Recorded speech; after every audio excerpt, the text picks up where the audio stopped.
करने से फिर कोई बाबा साहब अम्बेडकर, फिर महात्मा बुद्ध, फिर कांसीराम नहीं आएंगे।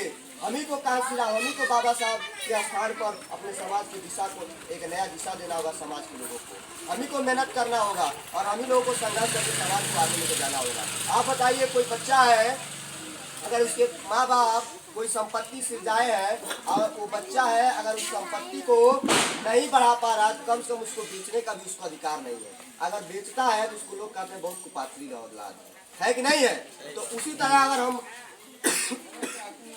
जो आंदोलन है उस आंदोलन को अगर आगे नहीं ले जा रहे हैं तो उसको पीछे ढकेलने का भी हमारा कोई अधिकार नहीं है। कम से कम उस आंदोलन को हम आगे नहीं ले जा पा रहे तो कम से कम वहीं पर तो उसको रखें। नहीं तो आने वाले समय में जब हमारे अधिकार खत्म हो जाएंगे और हमारे जो बच्चे जब जवान होंगे और जवान होने के बाद जब वो अपने इतिहास के बारे में पढ़ेंगे तो सारे बच्चे हमको जूता उठाकर पीटेंगे। क्यों पीटेंगे? वो कहेंगे कि तुम लोग कैसे थे, एक बाबा साहब थे, एक बुद्ध भगवान थे, काशीराम साहब थे, जिन्होंने समाज में घूमकर इतना अलग जगाया, इतना अधिकार दिया तुमको, और तुम कैसे सो रहे थे कि तुमने अपने ही समय में अपने अधिकारों को खत्म होते देखते रहे। जूता उठा के मारेंगे नहीं मारेंगे? और हम लोग कुपात्री औलाद कहलाएंगे कि नहीं कहलाएंगे? तो अभी भी बहुत समय है।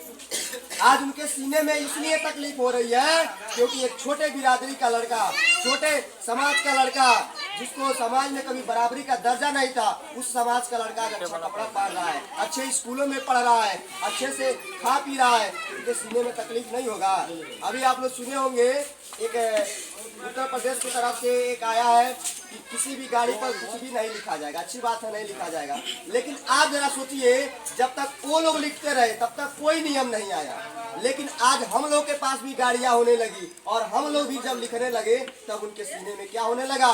तकलीफ होने लगा। और तब आज देखिए नियम आया है कि कोई गाड़ी पर किसी भी प्रकार का कोई चीज नहीं लिखेगा, ना कोई स्टिकर चिपकाएगा। तो सोचिए कितना जलन है। आप बताइए, जिन लोगों के सामने हमारे खड़ा होने की औकात नहीं थी, आज उन्हीं लोगों के सामने खड़ा होकर बात कर रहे हैं, तो उससे उसके पेट में तकलीफ होगा कि नहीं होगा? सीने में जलन होगा कि नहीं होगा? इसलिए आज वो दिन रात करके हमारे अधिकार को खत्म करने पर लगे हुए हैं। और हम क्या है, हम अपने ही घर में आराम से सो रहे हैं, अधिकारों को खत्म होते हुए देख रहे हैं। अगर आप लोग एक एक दिन समय दीजिए, न अगर समय निकल पा रहा है महीने में अगर एक दिन समय देंगे तो यहाँ लगभग 30 लोग होंगे, 30 दिन काम होगा। अगर एक लोग एक दिन काम करेंगे तो 30 लोग, जब 30 दिन काम करेंगे महीने में, समझिए 1 महीना हमारा काम होगा, तो 1 महीना हम लोग आगे चल जाएंगे। और इसमें से कोई भी काम नहीं करेगा तो समझिए, आज बताइए इतना लोग हम लोग यहाँ इकट्ठा हुए हैं, अगर हम लोग यहाँ इकट्ठा नहीं होते तो क्या हो जाता? कुछ हो जाता। लेकिन अगर हम लोग आज यहाँ इकट्ठा हुए हैं तो यहाँ एक मकसद, रणनीति तैयार हो रही है, हम लोगों में पहचान बन गया है। पहचान बना कि नहीं बना? हम लोग का संगठन कुछ आगे बढ़ा कि नहीं बढ़ा? मान लीजिए एक और गांव हमारे संगठन में जुड़ गया। अब हो सकता है कोई अगर आंदोलन हो, न 10 लोग जाए, न 50 लोग जाए, 2-4 लोग जाएंगे, 2-4 लोग की संख्या बढ़ी कि नहीं? 2-4 लोग और हमारे साथ जुड़ गए। तो उसी तरह से देखिए, जो लोग जिंदा होते हैं वही लोग संगठन और समाज का काम करते हैं, और जिनका जमीन मर जाता है, जिनका जमीन, अब देखिए 2 तरह से लोग जीते हैं। एक वो लोग जीते हैं जो शान से जीते हैं, जो किसी के अंदर किसी झूठ के किसी के सामने नहीं रह सकते। एक वो लोग भी जीते हैं जो गुलामों की तरह जीते हैं। तो हमको गुलामों की तरह नहीं जीना है, हमको आज़ाद जन्मे हैं तो आज़ाद ही मरेंगे, आज़ाद ही जिएंगे।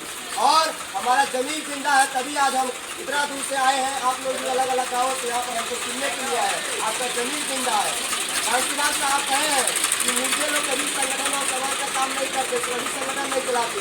उनका जमीन जिंदा होता है, वही समाज का काम करते हैं, वही संगठन चलाते हैं, और आप लोग का जमीन जिंदा है।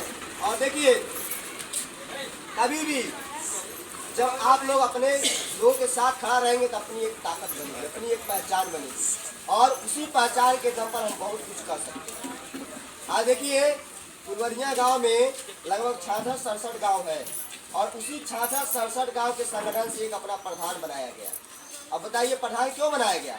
कि ये हमारा ही काम करे, लेकिन वो प्रधान कोई काम नहीं कर रहा है। फिर हम लोग डिसाइड किए हैं कि अगली जो चुनाव होगी उसमें जो ओबीसी समाज से जो हम लोग के साथ जुड़े कुशवाहा है, काम कर रहे हैं, या तो उनको हम लोग उम्मीदवार बनाएंगे। अगर ओबी आ रहा है, वो ओबीसी सीट आ रहा है तो, अगर नहीं आ रहा है, अगर अनुसूचित फिर आ रहा है तो अनुसूचित में जो अपने संगठन के पदाधिकारी हैं, जो काम कर रहे हैं, जो हमारे समाज के लिए जेल में जा रहे हैं, लाठियाँ खा रहे हैं, उनको मौका दिया जाएगा। तो जो मलाई खा रहा है उसको मौका दिया जाएगा। जो तो उसी तरह आप अपने लोगों के साथ रहिए, काम करते रहिए। आज देखिए बहुत सारे लोगों को मिल जाएंगे कि हमारा पैसे के बिना पढ़ाई छूट गया, पैसे के बिना ये छूट गया, पैसे के बिना वो छूट गया, कहते हैं लोग ना। लेकिन आप जरा उनसे पूछिएगा, कभी वो ये नहीं कहेंगे कि पैसे के बिना हमारा गरबा छूट गया, हमारा ये नशवा छूट गया, हमारा जरूरिया छूट गया, हमारा सुतिया छूट गया, हमारा गुटकुआ छूट गया। कहते सुने हैं? कभी कोई नहीं कहेगा।